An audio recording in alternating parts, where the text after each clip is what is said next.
മനുഷ്യൻ വീണ്ടും ചന്ദ്രനിലേക്ക് പോവുകയാണ്. അതെ, അരനൂറ്റാണ്ടിന്റെ ഇടവേളയ്ക്ക് വിരാമമിടുന്ന ആ ചരിത്ര ദൗത്യം ആർടെമിസ് 2 കുറിച്ചാണ് നമ്മളിന്ന് വിശദമായി സംസാരിക്കാൻ പോകുന്നത്.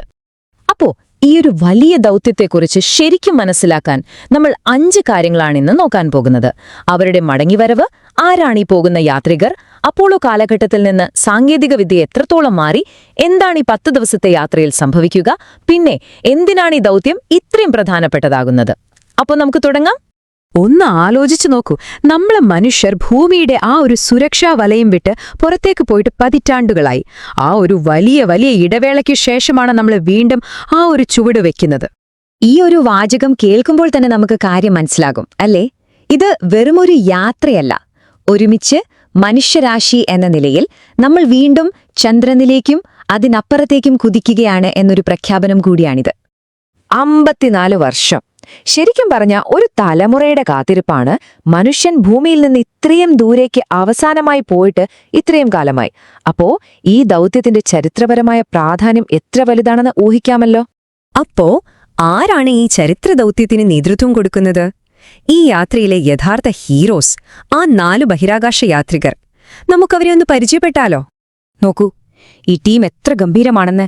കമാൻഡർ റീഡ് വൈസ്മാൻ നാസയിലെ ഒരു വെറ്ററനാണ്. പൈലറ്റ് വിക്ടർ ഗ്ലോവർ ആദ്യത്തെ ഓപ്പറേഷണൽ ക്രൂ ഡ്രാഗൺ പൈലറ്റാണ്. പിന്നെ മിഷൻ സ്പെഷ്യലിസ്റ്റ് ക്രിസ്റ്റീന കോക്ക്, ബഹിരാകാശത്ത് തുടർച്ചയായി ഏറ്റവും കൂടുതൽ കാലം താമസിച്ച വനിത എന്ന ലോക റെക്കോർഡിനുടമ. ഒടുവിൽ കനേഡിയൻ സ്പേസ് ഏജൻസിയുടെ ജെറമി ഹാൻസൺ, ഒരു മുൻ ഫൈറ്റർ പൈലറ്റാണ് അദ്ദേഹം. ഇതാണ് ശരിക്കും ചരിത്രം. അപ്പോളോ ദൗത്യങ്ങളിൽ നിന്ന് ഈ യാത്രയെ വ്യത്യസ്തമാക്കുന്ന ഏറ്റവും വലിയ കാര്യം, ആദ്യമായിട്ടാണ് ഒരു സ്ത്രീയും ഒരു അമേരിക്കക്കാരനല്ലാത്ത വ്യക്തിയും ചന്ദ്രനിലേക്ക് പറക്കുന്നത്. ഇത് ബഹിരാകാശ പര്യവേഷണത്തിന്റെ ഒരു പുതിയ മുഖമാണ്, കൂടുതൽ ആളുകളെ ഉൾക്കൊള്ളുന്ന ഒരു പുതിയ യുഗം. ഓക്കെ, യാത്രികരെ പരിചയപ്പെട്ടു. ഇനി നമുക്ക് ഈ യാത്ര സാധ്യമാക്കുന്ന മെഷീനുകളെക്കുറിച്ച് സംസാരിക്കാം. അതായത് അപ്പോളോ കാലത്തെ സാങ്കേതിക വിദ്യയിൽ നിന്ന് ആർടെമിസിന്റെ കാലത്തേക്ക് എത്തിയപ്പോൾ എന്തൊക്കെ മാറ്റങ്ങൾ വന്നു നമുക്ക് നോക്കാം. ഇവിടെ നോക്കൂ, പുതിയ ഓറിയോൺ പേടകവും പഴയ അപ്പോളോ കമാൻഡ് മൊഡ്യൂളും തമ്മിലുള്ള വ്യത്യാസം. ഓറിയോൺ കുറച്ചുകൂടി വലുതാണ്, ഉള്ളിൽ യാത്രികർക്ക് കിട്ടുന്ന സ്പേസും കൂടുതലാണ്.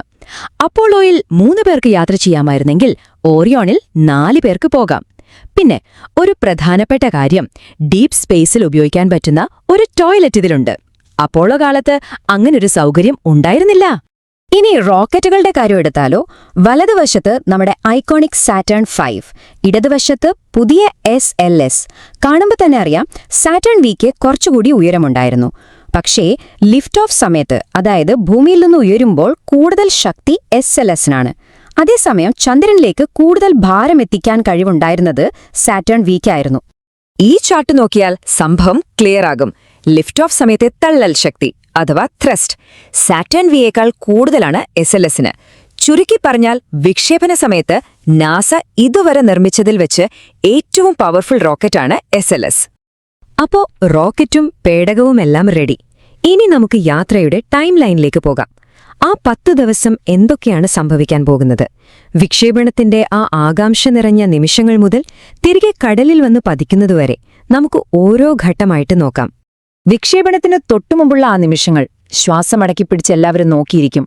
T-33 സെക്കൻഡ്, അതാണ് പോയിന്റ് ഓഫ് നോ റിട്ടേൺ. അവിടെ വെച്ച് ഓട്ടോമേറ്റഡ് ലോഞ്ച് സീക്വൻസസ് സ്റ്റാർട്ടാവും. പിന്നെ എല്ലാം കമ്പ്യൂട്ടറിന്റെ കയ്യിലാണ്.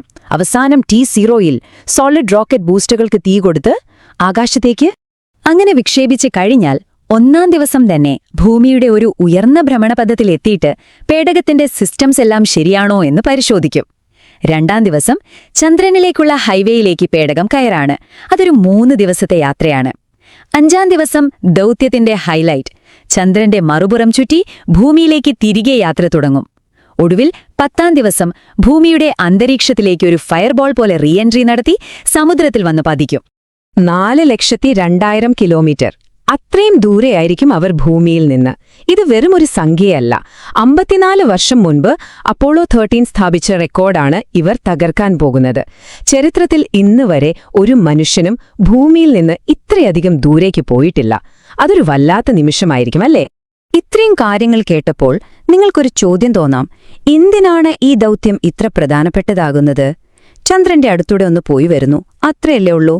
അല്ല, ശരിക്കും ഇതൊരു പുതിയ യുഗത്തിന്റെ ആദ്യത്തെ ചുവടുവെപ്പാണ്. ഇവിടെ ശ്രദ്ധിക്കേണ്ട ഒരു കാര്യമുണ്ട്. ഈ ദൗത്യത്തിൽ പേടകം ചന്ദ്രനെ ഓർബിറ്റ് ചെയ്യുന്നില്ല, പകരം ഫ്രീ റിട്ടേൺ ട്രാജക്ടറി എന്നൊരു പാതയാണ് ഉപയോഗിക്കുന്നത്. അതിന്റെ ഏറ്റവും വലിയ ഗുണമെന്താണെന്ന് വെച്ചാൽ അത് സുരക്ഷിതമാണ്. ചന്ദ്രന്റെ ഗുരുത്വാകർഷണം ഉപയോഗിച്ച് തന്നെ പേടകത്തെ ഒരു കവണയിൽ നിന്ന് കല്ല് തെറിപ്പിക്കുന്നത് പോലെ തിരിച്ചു ഭൂമിയിലേക്ക് എറിഞ്ഞുവിടും. അതായത് എഞ്ചിൻ പ്രവർത്തിച്ചില്ലെങ്കിൽ പോലും പേടകം സുരക്ഷിതമായി ഭൂമിയിലേക്ക് മടങ്ങിയെത്തും.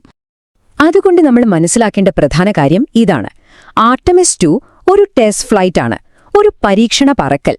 ഇതിന്റെ പ്രധാന ലക്ഷ്യം ഓറിയോൺ പേടകത്തിലെ ലൈഫ് സപ്പോർട്ട് സിസ്റ്റങ്ങൾ, അതായത് യാത്രികർക്ക് ജീവൻ നിലനിർത്താൻ വേണ്ട സംവിധാനങ്ങൾ എല്ലാം പെർഫെക്റ്റായി പ്രവർത്തിക്കുന്നുണ്ടോ എന്ന് ഉറപ്പുവരുത്തലാണ്. ഭാവിയിലെ ദൈർഘ്യമുള്ള ദൗത്യങ്ങൾക്ക് പോകുന്നതിന് മുൻപുള്ള ഒരു നിർണായകമായ പരീക്ഷണം. അപ്പോ ഈ ദൗത്യത്തിൽ ചന്ദ്രനിൽ ഇറങ്ങുന്നില്ലേ എന്ന് ചോദിച്ചാൽ ഇല്ല. അതിന് നമ്മൾ ആർടെമിസ് 4 ദൗത്യം വരെ കാത്തിരിക്കണം. പക്ഷേ ആ ഒരു വലിയ ലക്ഷ്യത്തിലേക്കുള്ള യാത്രയിലെ ഏറ്റവും പ്രധാനപ്പെട്ട ആദ്യത്തെ പടിയാണ് ആർടെമിസ് 2. അപ്പോൾ ആർടെമിസ് 2 എന്നത് വെറുമൊരു തുടക്കം മാത്രം. ഒരു പുതിയ യുഗത്തിലേക്കുള്ള വാതിൽ തുറക്കുകയാണ് ഈ ദൗത്യം. ഈ യാത്ര നമ്മളെ അടുത്തതായി എവിടേക്ക് കൊണ്ടുപോകും? ചന്ദ്രനിലെ ഒരു സ്ഥിരം ബേസിലേക്കാണോ അതോ ചൊവ്വയിലേക്കാണോ? ആലോചിച്ചു നോക്കൂ. സാധ്യതകൾക്ക് അതിരുകളില്ല.